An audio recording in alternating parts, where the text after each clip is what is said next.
we got the Logitech's warranty. Down there about where John usually has his Over there. over there. Gina,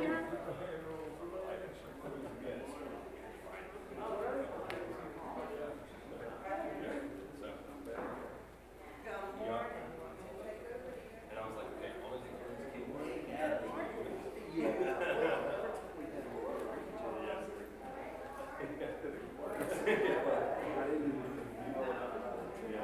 it's easy enough now to just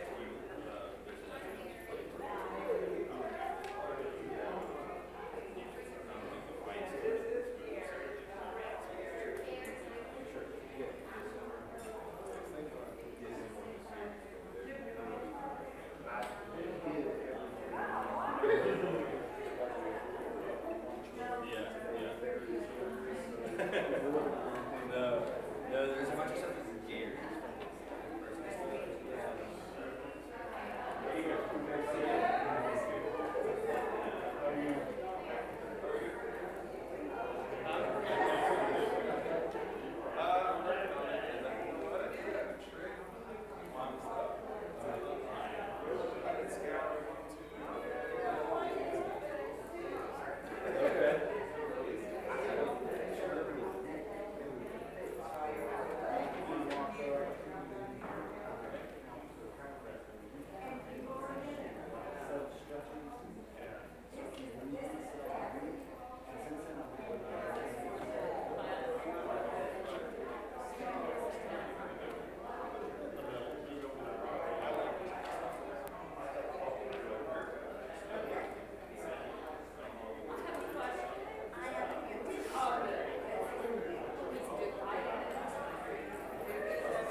John chapter 6, in verses 4 through 9, there's a call to the community, the church abroad, or the faith community abroad, to raise up young people to know God. And we've talked a lot about what this current generation looks like. So here's things we've learned. Our young people today need a stable community that values them. They live in a world where community, even down to the family, is broken up and shattered. And so they're looking for a stable community where they're valued and appreciated. A fellowship to journey alongside them. There's a big problem of isolation and loneliness, abandonment. Maybe not abandonment, but neglect. We talked about how there's this situation of there's an ever-present authority, but always uninvested. And so they don't have people really investing in them. So they need a fellowship of people to journey alongside them as they grow their faith. We talked a couple weeks ago about it. They need a safe place to ask big questions. We'll talk, cover that a little more here in a minute. But our young people wrestle with big questions, and how we handle those questions is important to growing their faith. Young people today, and this is generally a big thing, but for Gen Z it seems to be pretty strong. They want to be a help to the world around them. They want to crusade something. They want to champion something. There's a lot of confusion about what they should champion, though. What is actually right? We've gone through postmodernism, and there's a lack of truth, a stable truth for them to be able to find to champion. So they're looking for a cause to crusade, a path to follow, but just the amount of options of what a young person going from high school into college, the amount of options they have is unreal, right? You probably look back even just 100 years ago, and you were going to grow up and you were going to be a farmer most likely, or some sort of trade or skill. Now there's just a plethora of options before our young people, and they don't know what path to follow. They typically, generally, haven't been well equipped to be able to make big decisions. And so they're struggling on how to follow a path. So those are the things the things we've learned about our generation. We talked about how we need to create hunger and thirst in our young people for Jesus, right? To follow Him and put Him in the front of all things, and to bring Jesus into view in all things, in every opportunity we have, through discipline or just regular practices. And so those two things are important. This week we're going to start talking about, as a faith community, how do we actually implement these things, and how do we go about fulfilling Deuteronomy 6:4 through 9, the Shema? How do we talk about them, and how do we diligently teach them, engrave them, impress upon the hearts of our children a love for God? And so, big question is, so what can the church do? I have up there, grow young. And what I'm not telling you all to do is just reverse time for 20 years or something like that.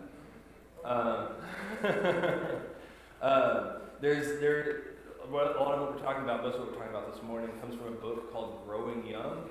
It's a book from the Fuller Youth Institute. And they did a survey of 300 or 400 churches that not just had young people attending, and by young people we're talking, high school and into college, but didn't just have them attending, but had them actively engaged in what was going on in the church. They found 6 core commitments each church seemed to hold to without ever having a conversation about when you do these 6 things. They just kind of did them. And so we're going to talk about 3, maybe 4 of them. I have 4 on here prepared in case we get there. We'll talk about at least 3 of these core commitments this morning. What's important to note is, like the last things on our last slide, Jesus is at the center of it, right? If Jesus isn't at the center of it, obviously it doesn't matter what we're doing. But if we're creating hunger and thirst, if we're bringing Jesus into view in all of it, then these things will obviously be most important. So, I went backwards again. Grow young. Okay. So, like I said, we're talking about our class statement has been discussions that will equip and inspire the church. That's what we're focusing on this morning. The next couple of weeks is equipping and inspiring the church to raise faithful young people. Once again, talked about the faith community, how it's a call for all of us to invest in our young people, and that we're building faith and keeping it in Jesus' city. So growing young commitments. First one is keychain leadership. And I'm going to ask a couple people who might want to volunteer to read. One, you got your Bible out, so I'm going to have you go to Acts chapter 16. I'm going to have you read verses 1 through 5. Chip, I'm going to have you read Titus 2, 1 through 8.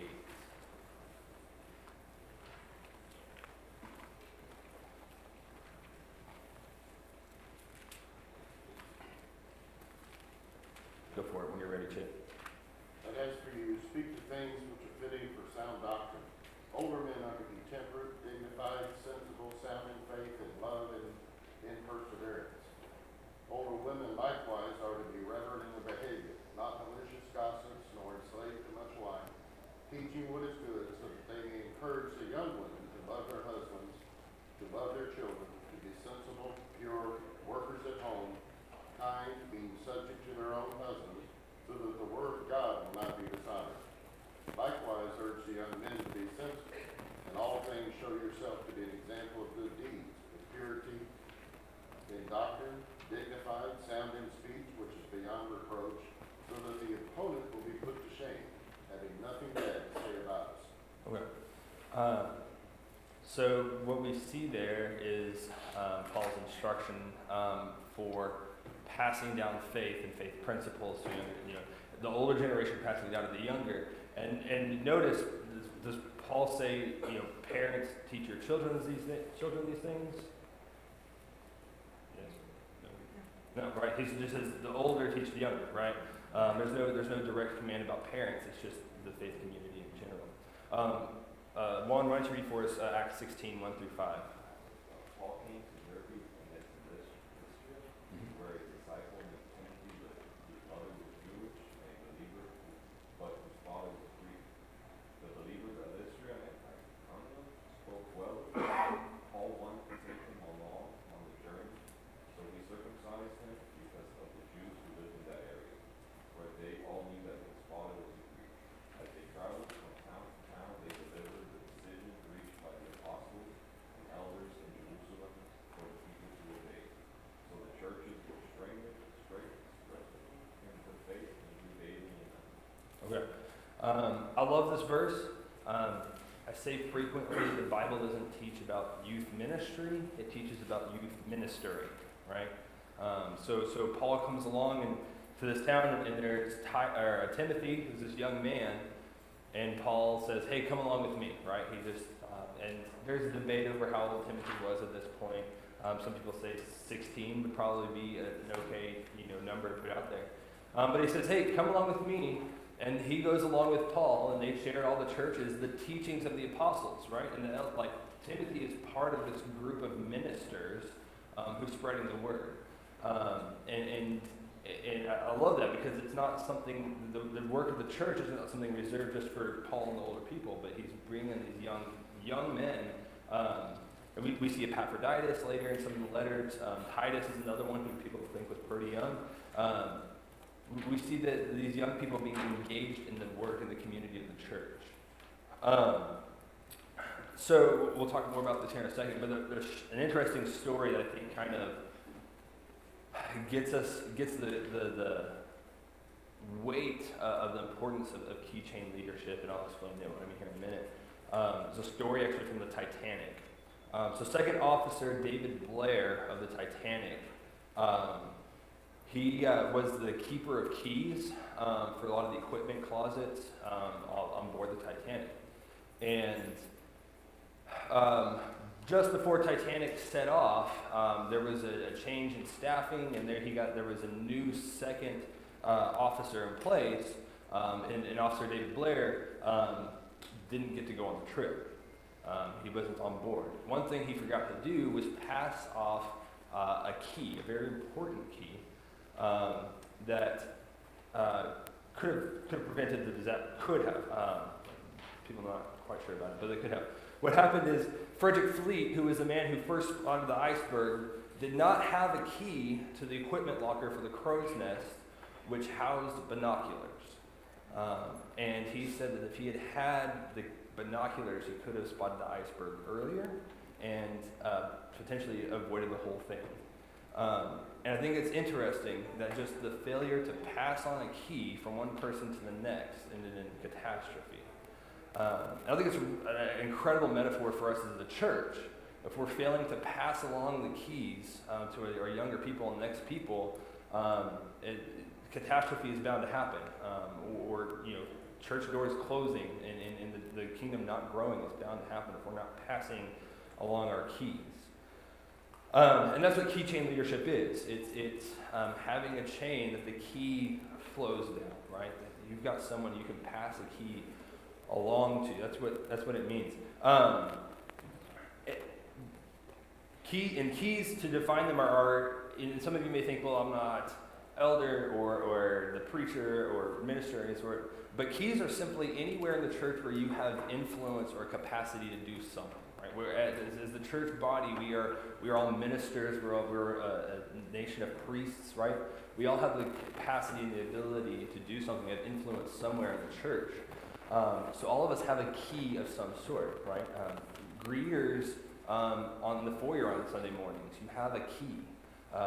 Teachers have a key. Yeah, Troy, what do you got? Yeah, your story that you can tell, your testimony per se. Yes. Is the key. Yeah. For young people that would benefit them to hear that. Yeah, sure.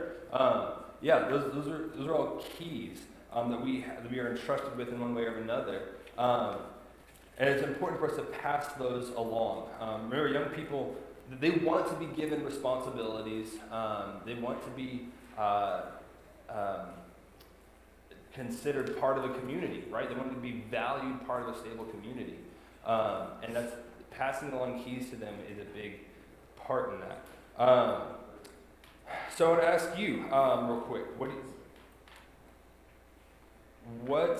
so how do we do it? What do you see as a way we as a community or you individually can pass along keys to younger people?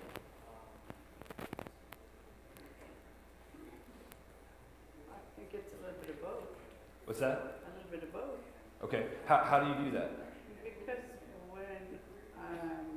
when I encounter somebody, it should, to be honest, sometimes it just flows out of my heart.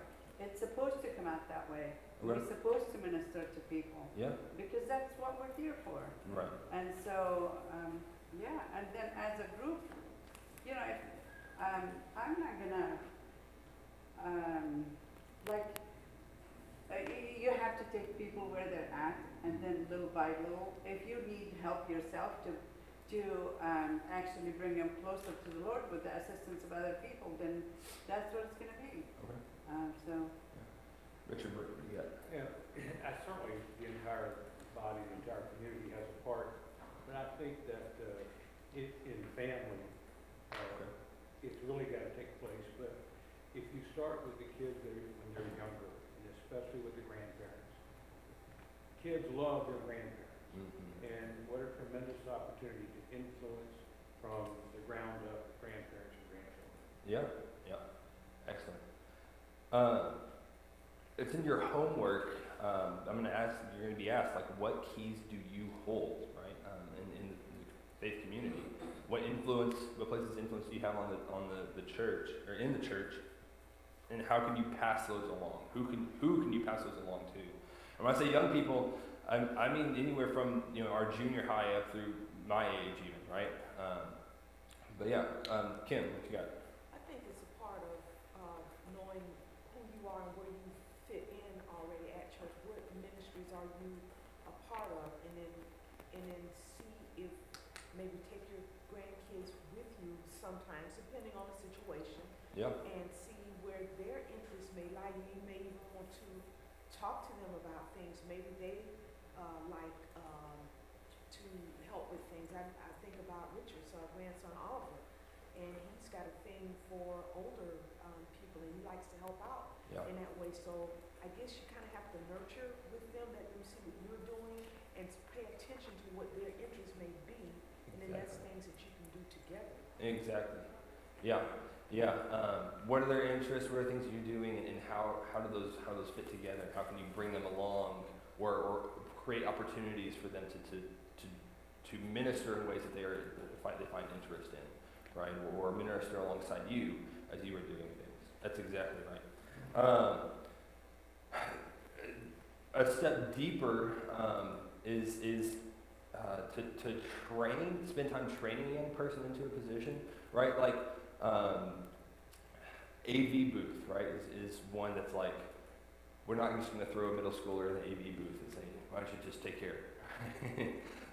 But someone can come along and say, hey, I want to help you, learn how to do this, right? That's a key to pass along, right? Bread ministry, right? We don't get to go out, and the kids can't do it in the school year, but in the summer it's easy enough to say, hey, why don't you come along and join me this as we hand out bread in the apartments this Wednesday.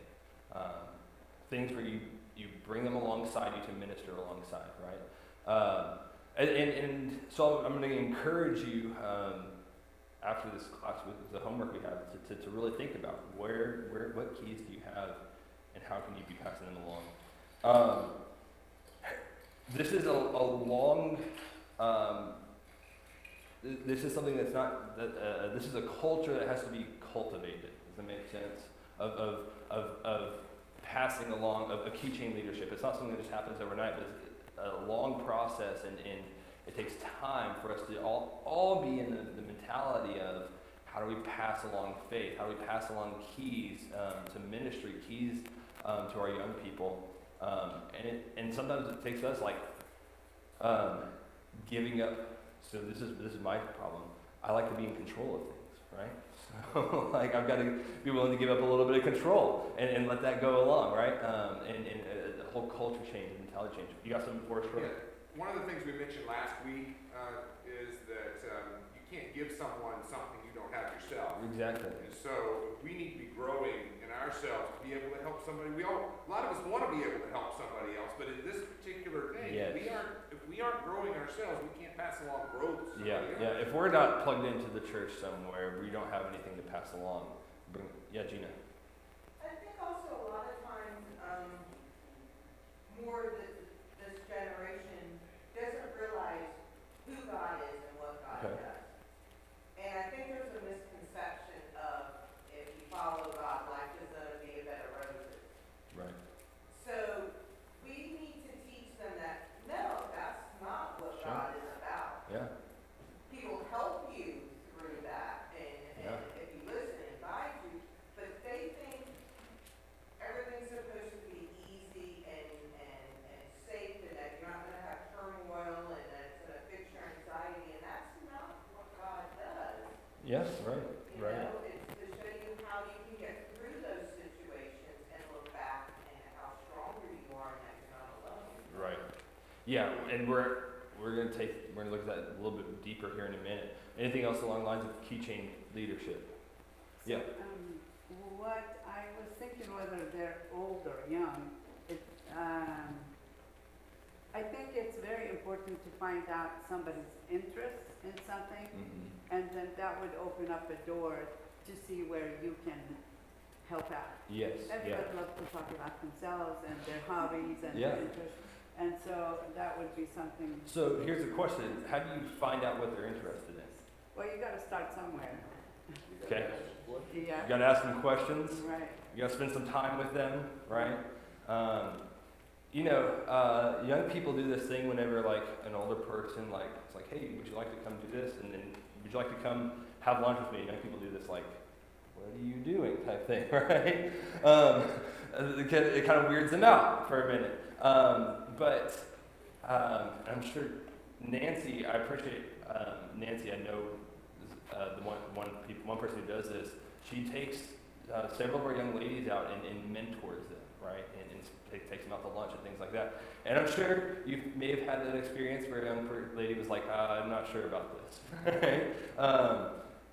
But it's something that they actually need, even if they don't realize they need that. And as that, if you persist in doing that and reaching out to a young person and trying to create that connection with them, it's going to be something they're going to deeply appreciate. One of the things that I think we'll talk about later, but I said it before, is a constellation of faithful connections is one of the biggest things that give young people a lifelong faith. Just at least 5 adults, including the parents, who are pouring into them, investing in them, learning about them, and helping them to develop their faith. It's something that young people appreciate once they've had it, right? And when they have it, and when they're growing in it. But at first, don't let their reactions dissuade you. Their first reactions dissuade you. Yeah, they appreciate that. Yeah, Jack. I believe that, and I use this term lovingly, us older we have keys that we can pass on. Keys or old keys. Sure. But they're there. Yeah. Our experience, Yes. our wisdom. Mm-hmm. We just have to convince the younger people of the value of those Sure. keys. And we have to be really careful as older folks that we don't use a lot of well-worn cliches. I can remember my uncle always saying to me, I've been where you are, someday you'll be where I am, kind of thing. You know? Yeah. And I'm saying that. Yeah. Yeah. But those are things that we need to kind of consider. Yes. Yeah. Very much so. Cool. All right. So yeah, keep thinking about that. The keys that you have, how you can pass those along, your wisdom, your influences, the things that you do as part of the church community, your story, your testimony, those things. Those are all keys. The next commitment that we're going to talk about is empathizing with today's young people. And I started out with this one actually when we did a whole class on like Gen Z culture, right? And the whole Acts 17 thing of like learning to speak the language, seeing what they need, seeing where they're at. A quick story to kind of drive this home. This young man named Steve, back in the 60s or 70s, 60s probably. And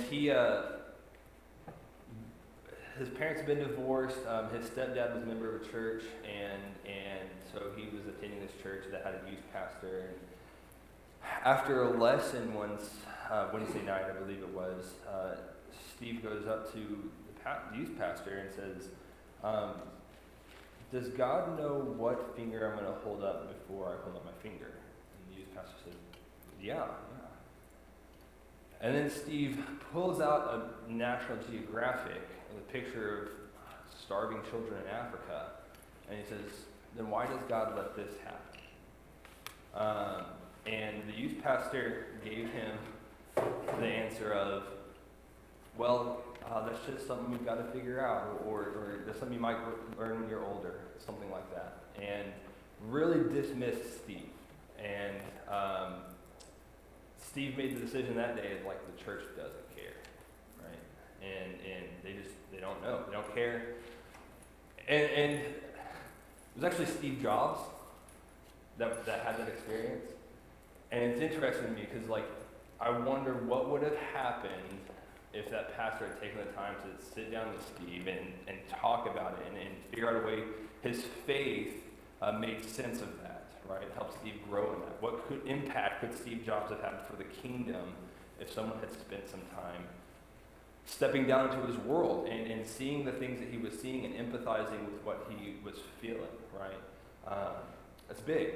And I've talked about we have to spend time with our young people, and pat answers don't help, right? Pat answers just dismiss a question.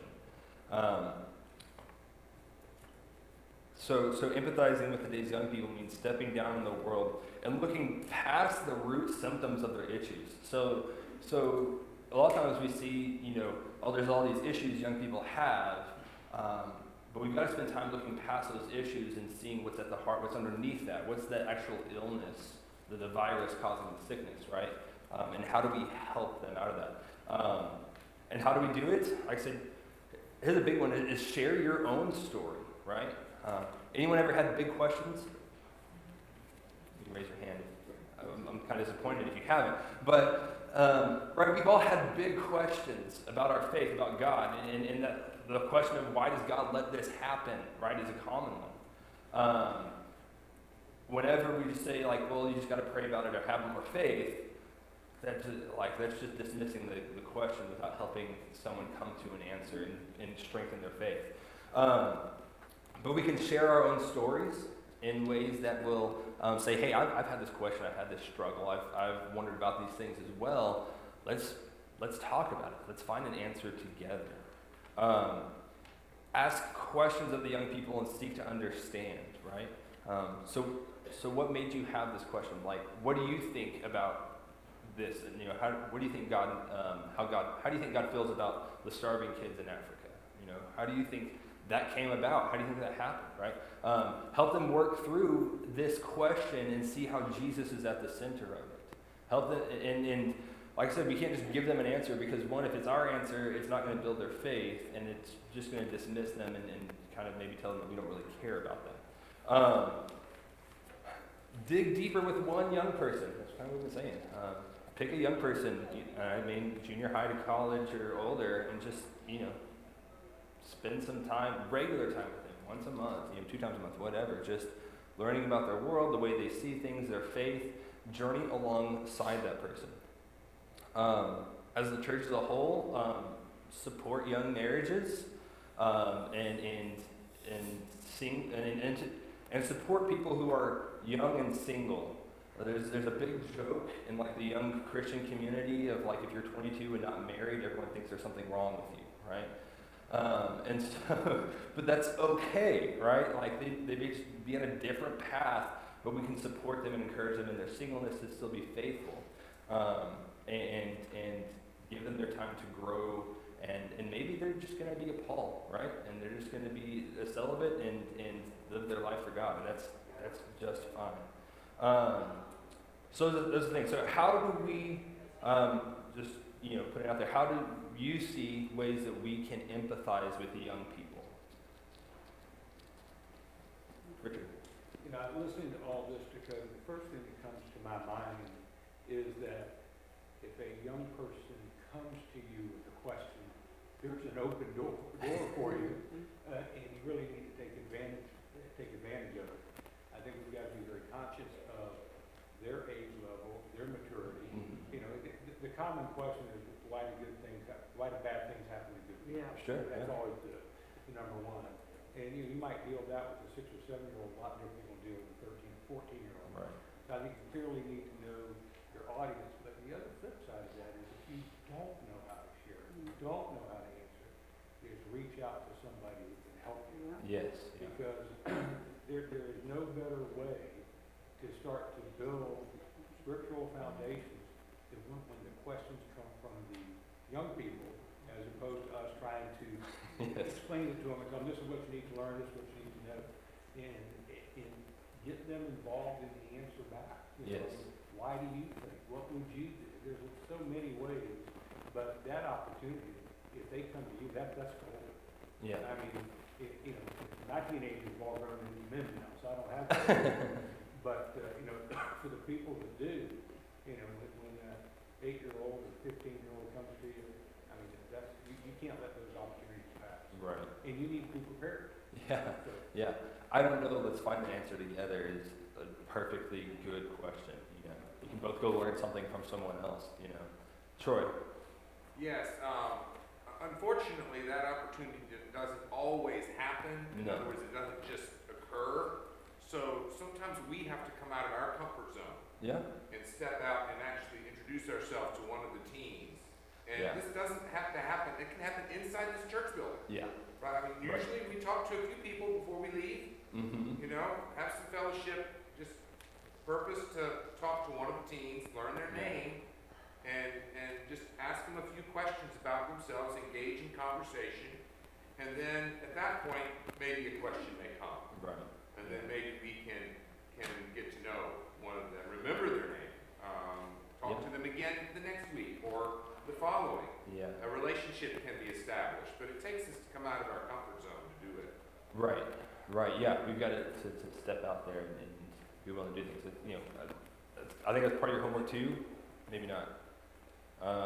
I will encourage you this though. Those of you who have a young person you're praying for the school year, go beyond like praying for them.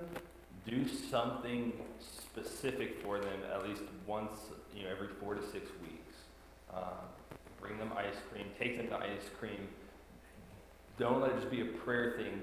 Make it a partnership thing, right? Go deeper than prayer is good. Don't get me wrong. Like keep praying, pray every day for that person. But take it a step further and reach out to that person and develop a relationship with that young person. Whether they're my 2-year-old Finn or 14-year-old Hannah Johnson, it's good. A couple of things just from my personal experience. The church I grew up in. My 3 and 4-year-olds class teacher, she still I think is teaching 3 and 4-year-olds class. They may have stepped down a couple of years ago, her and her husband.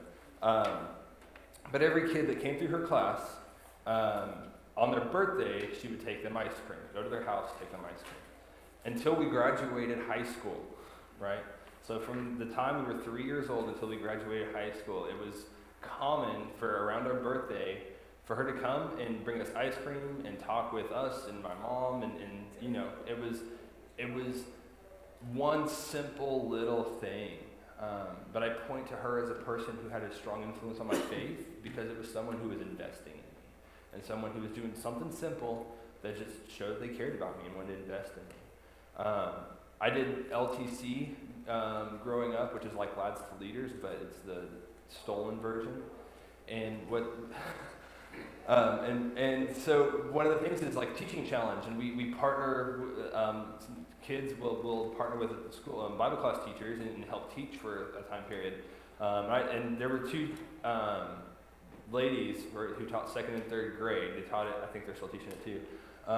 That's what I loved their class whenever I was in 2nd and 3rd grade. That's the class I chose to teach and help teach in LTC.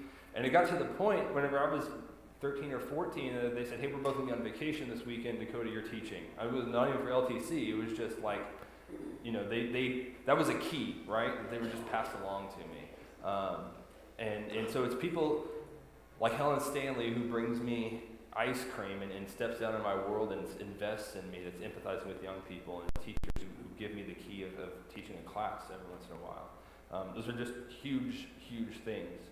I want to continue on to get to this next one before we end class, which is kind of what Gina brought up a minute ago. Take Jesus' message seriously. This is a big one. Like, we've got to take Jesus' message seriously. And I have John 10:10 up there. I'll just quote it to you. I think it's one of the coolest verses because it encapsulates the whole story of the Bible, pretty much in one verse. And it's simply, the thief comes to steal, kill, and destroy, but I have come, Jesus, that they might have life and have it abundantly. That's the whole message of Jesus. Like, Satan wants to destroy our lives. Jesus has come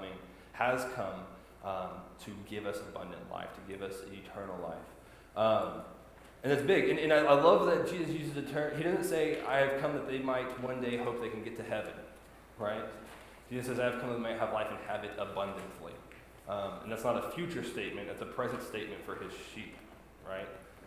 Our life now in Jesus Christ is abundant because it is one that is focused on an upward in an upward degree, right? Where we're focused on heaven, we realize our citizenship is in heaven. We realize that we are cleansed, made new. We are brought into a new life by Jesus' sacrifice, his death, burial, and his resurrection.